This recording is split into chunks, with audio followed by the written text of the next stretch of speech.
Halo agan-agan semua, kembali lagi bersama saya di channel Ahmad Arifin. Kita akan membuka lagi mengenai blog saya yang selanjutnya di dunia penjas. Jangan lupa kunjungi blog ini, dunia penjas. Ini linknya atau alamatnya Urusayobol cararifin.blogspot.com. Jangan lupa kunjungi blog ini untuk menambah wawasan dan pengetahuan. Kita sama-sama belajar. Baik, kali ini kita semua atau saya akan menjelaskan atau mengupas blog saya yang judulnya peningkatan kebugaran jasmani. Meningkatkan kebugaran jasmani, apalagi di saat pandemi seperti ini, sangat diperlukan untuk kita menjaga tubuh agar kita tetap tidak terlalu olahraga agar kebugaran jasmani kita menjadi sehat. Jangan lupa juga like, subscribe-nya, berasa share ke kalian, adik-adik, kawan, pacar, dan komen untuk kemajuan channel ini. Di sini kegiatan peningkatan kebugaran jasmani, memelihara serta meningkatkan kebugaran dilakukan dengan beberapa cara. Salah satu meningkatkan kebugaran dengan berolahraga secara teratur, misalnya kebugaran perlu dengan aerobik yang istilahnya. Contoh untuk meningkatkan kebugaran jasmani dengan sepeda, lari, pelan, lainnya. Jadi meningkatkan kebugaran itu semua sangat untuk bersepeda, renang, atau kegiatan-kegiatan lainnya yang bisa Anda lakukan di sekeliling rumah atau sekitar lingkungan Anda semua. Untuk kekuatan dan atau kebugaran otot kaki, tangan, dan otot tubuh lainnya dengan olahraga anaerobik, contohnya latihan beban atau weight training. Jadi untuk yang punya modal, yang suka punya banyak uang, silakan gym untuk melakukan latihan beban atau weight training, tapi tetap dengan menjaga jarak, mematuhi protokol kesehatan, memakai masker, dan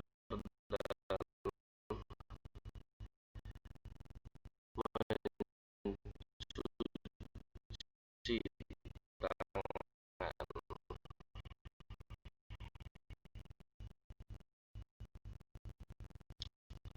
Syarat-syarat untuk melakukan latihan kebugaran jasmani, ini ada syarat-syaratnya. Kali ini kita belajar bareng agar semua di blog pertama saya di 2016, setelah vakum dan kembali lagi di 2020. Ini blog atau artikel saya di 2016. Yang pertama, sehat secara yaitu syarat untuk latihan kebugaran jasmani yaitu tubuh sehat dan mampu untuk melakukan latihan. Jadi kalau yang sehat itu silahkan boleh melakukan.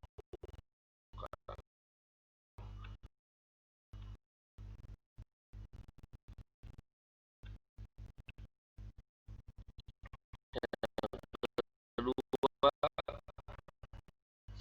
secara rohani,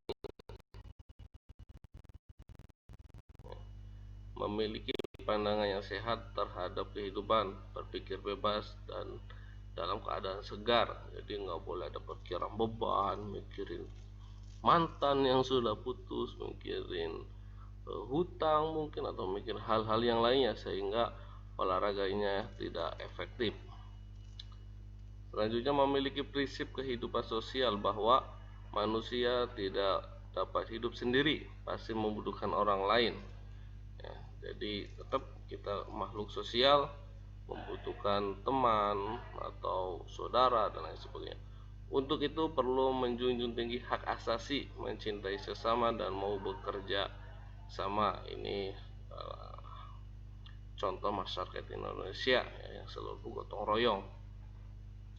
Memiliki emosi yang stabil serta bersikap sanggup mengendalikan diri dan sportif. Ya, tetap ya, kalau olahraga jangan emosional, karena kalau kita emosional akan memacu jantung kita berdetak lebih kencang lagi, karena itu sangat berbahaya apabila saat olahraga. Tingkat kebugaran jasmani anak setiap orang pasti berbeda. Ya pasti ini berbeda setiap orang, baik itu kita sama adik sama kakak. Ya, kalau yang terlatih pasti kebugarannya akan terjaga, kalau yang malas pasti akan berbeda yaitu ditentukan oleh aktivitas sehari-hari. Nah ini yang barusan saya jelaskan. Kalau yang sukanya tidur rebahan, ya mungkin agan-agan juga tahu sendiri seperti apa tingkat kebugaran jasmani. Tingkat usia dan jenis kelamin. Ya, tingkat usia ini sudah pasti semakin berlanjutnya usia, semakin berkurang juga fungsi-fungsi otot, saraf, tulang dan lain sebagainya. Mungkin ini juga tetap berolahraga, tapi dengan menu-menu yang berbeda dan jenis-jenis olahraga yang diperuntukkan untuk tingkat usia atau yang lanjut usia. Ya ini sangat berbeda. Dan jenis kelamin, misalnya olahragawan berbeda tingkat kebugarannya, berbeda dengan kaum remaja. Seorang laki-laki kebutuhan kebugarannya berbeda dengan seorang perempuan. Selanjutnya, unsur-unsur kebugaran jasmani yang harus dilatih diantaranya. Ya, ini unsurnya ada 8, ada juga yang mengatakan yang 10, itu macam-macam tergantung kita ambil dari mana sumbernya. Yang pertama, daya tahan terhadap penyakit. Ya. Yang kedua, kelincahan untuk melakukan perubahan gerakan, jadi mengubah arah secara cepat tanpa mengalami gangguan yang berarti atau tidak kehilangan keseimbangan. Kekuatan dan daya tahan otot. Yang keempat, daya tahan jantung, peredaran darah dan pernapasan. Yang kelima, kecepatan gerak. Yang keenam, keseimbangan. Ketujuh, koordinasi. Dan yang terakhir, kelenturan atau fleksibilitas. Ya. Dalam melakukan latihan unsur-unsur tersebut di atas harus diimbangi dengan istirahat yang cukup serta makan makanan yang bergizi untuk menunjang tubuh. Nah, ini sudah pasti, karena apabila kita istirahatnya kurang cukup, begadang malamnya, terus paginya harus kegiatan olahraga, itu pasti jantung akan kencang berdetaknya karena kita istirahatnya yang kurang. Tambah lagi termakanan cukup atau pola makan harus dijaga, apalagi makanan-makanan sekarang yang bermacam-macam, ya beda food fast yang mengganggu untuk kita. Menyadari setiap manusia melebihan faktor-faktor perbedaan kelamin, maka tidaklah menghirau apabila unsur jasmani setiap individu juga berbeda. Nah, tadi sudah di atas. Ini peningkatan kebugaran jasmani jenis kelamin laki. Yang pertama, kecepatan, tahan, seimbang, agility, dan yang terakhir sikap dan tingkah. Terus kelihatan kebugaran jasmani jenis yang ringan dan kekuatan. Yang selanjutnya tidak terlepas dari unsur seperti spiritual, mental. Perubahan sikap dan tingkah laku termasuk dalam unsur mental. Ya mungkin itu yang dapat saya sampaikan, dapat saya sharingkan bersama agan mengenai kebugaran. Ya sedikit sharing kita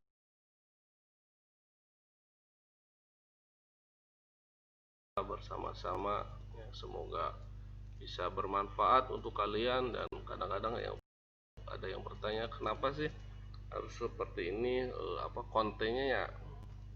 Saya sendiri, kelemahan saya itu ya membaca itu suruh paham isi, beda dengan mendengarkan, itu lebih mudah itu buat saya. Itu kelemahan saya, kalau membaca harus beberapa kali, beda sama mendengarkan, sharing, ngobrol sama guru, sama yang lebih pengalaman, lebih tua, yang pengalamannya sudah lebih luas, itu akan lebih mudah menyerapnya bagi saya sendiri. Makanya kenapa saya membuat channel seperti ini ya, semoga ya ada bermanfaatnya buat agan-agan di sana yang di luar, mungkin yang kasusnya sama dengan saya. Mungkin seperti itu aja. Jangan lupa like, subscribe, dan komen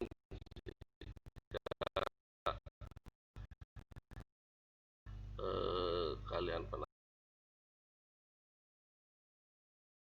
penasaran atau ada masukan buat kemajuan channel ini. Terima kasih rekan-rekan semua.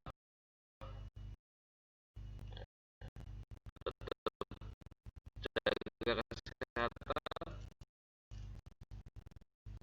salam literasi sehat jasmani. Halo agan-agan semua, kembali lagi di channel saya.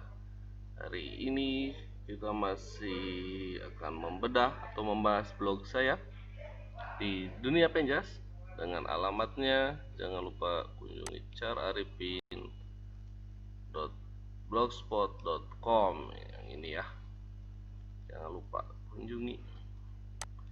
Kalau mau lebih jelas bisa juga lihat di YouTube saya.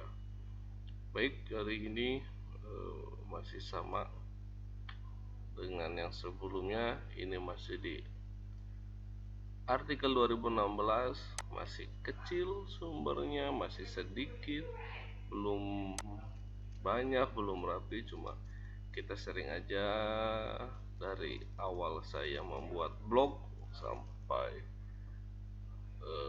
sekarang ya, yang masih belum banyak, cuma sedikit-sedikit, sama-sama lagi belajar. Jangan lupa kalau kalian suka, agan-agan suka dengan channel ini, jangan suka-suka untuk kasih jempol, dan untuk kemajuan blog ini jangan lupa subscribe-nya ya, untuk kemajuan channel ini. Mau di share silahkan ya. Baik, di sini saya akan membahas mengenai aktivitas kegiatan meningkatkan kondisi fisik ya, apalagi saat sekarang ini sedang pandemi COVID-19 ya. Jadi ini sedikit aja materi, karena ini blog 2016 mengenai aktivitas kegiatan meningkatkan kondisi fisik ya, atau untuk menjaga fisik, meningkatkan imun. Aktivitas peningkatan kondisi fisik, setiap hari kita mempunyai kegiatan atau aktivitas fisik ya, pasti semua orang ya, baik itu yang kerjanya serabutan, kantoran, guru, pegawai pemerintah atau lain sebagainya, pasti ada aktivitas fisik, baik disadari atau tidak disadari. Yang namanya aktivitas fisik itu terjadi ya, kadang-kadang kita tidak sadar bahwa kegiatan menyapu, mencuci, mengepel itu juga salah satu kegiatan fisik atau aktivitas fisik. Untuk meningkatkan kondisi fisik nah, jadi kegiatan fisik itu untuk meningkatkan kondisi fisiknya kita bernapas, yaitu menghirup dan mengeluarkan udara untuk memenuhi kebutuhan oksigen. Agan-agan mungkin sudah tahu semua bahwa kita bernapas itu menggunakan oksigen, jadi kita memerlukan oksigen ya. Oksigen sangat dibutuhkan oleh tubuh untuk proses metabolisme.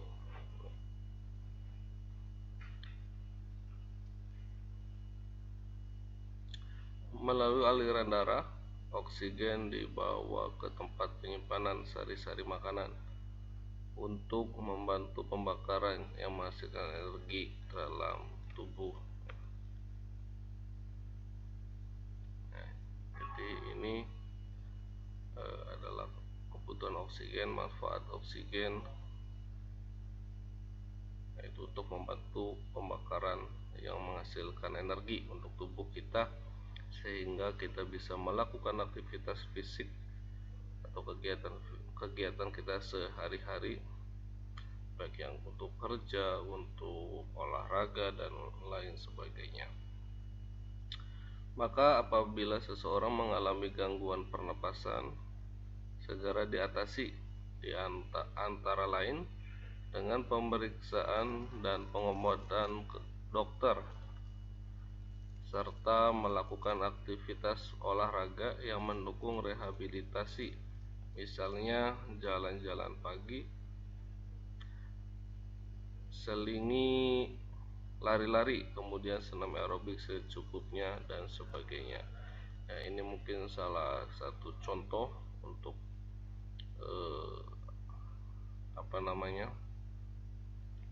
mengembalikan apabila kita mengalami gangguan pernapasan. Ini salah satunya.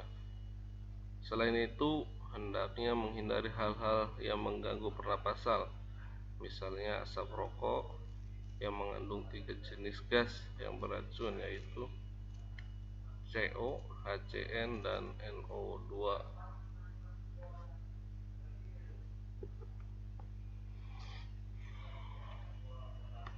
Gas CO dapat menimbulkan pada jantung. Nah, jadi gas CO ini bisa menimbulkan jantung. Gas HCN dan NO2 dapat menimbulkan kerusakan sel-sel yang melapisi saluran pernapasan sehingga terserang penyakit paru-paru. Merokok, tidak memakai masker paru-paru, tidak memakai masker ketika naik kendaraan, atau memakai obat-obatan terlarang, apalagi saat pandemi ini memakai masker tetap dianjurkan, menjaga jarak dan mencuci tangan.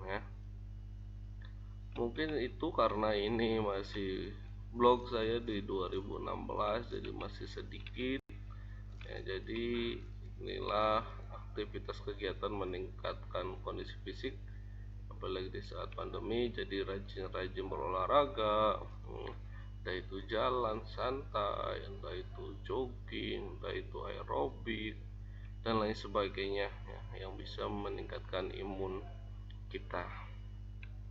Mungkin segitu saja penjelasan dari saya mengenai ini blog ketiga yang kita bahas, yang aktivitas kegiatan meningkatkan kondisi fisik.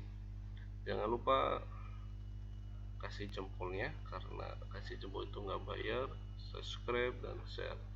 Silakan komen untuk kemajuan channel ini, untuk kemajuan kita bersama. Terima kasih. Salam literasi sehat jasmani.